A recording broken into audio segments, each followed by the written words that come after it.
نماز ایک حفاظت کا ذریعہ. صحیح مسلم کی روایت آپ نے فرمایا کہا جندب خصری رضی اللہ عنہ کے راوی کہتے ہیں جس شخص نے صبح کی نماز پڑھی بس وہ اللہ کے امن و امان میں آ گیا. جس نے فجر پڑھ لی اللہ نے اس کا ذمہ لے لیا آج کا, اور جس نے فجر نہیں پڑھی سمجھ لو اس کا ذمہ ختم ہو گیا ہے نا.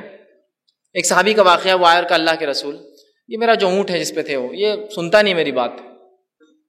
کیا نہیں کرتا؟ بات نہیں سنتا میری. صحیح روایت ہے. آپ صلی اللہ علیہ وسلم اونٹ کے پاس گئے, اس اونٹ نے آپ کے کان مبارک کے پاس اپنا چہرہ لایا اور کچھ کہا. صحابی نے کہا اس نے کیا کہا؟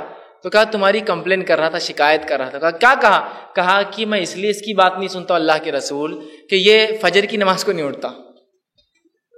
اس سے ہم عام زبان میں کہہ سکتے کسی کی مشین برابر نہیں چل رہی, کارخانہ ٹھپ ہو جا رہا, چیزیں سسٹم برابر نہیں ہے, ورکر ساتھ نہیں دے رہے, لوگ چھوڑ کے بھاگ جا رہے, فجر میں گڑبڑ ہے. کہ تو وہ اونٹ ساتھ نہیں دے رہا تھا فجر میں گڑبڑ کی وجہ سے.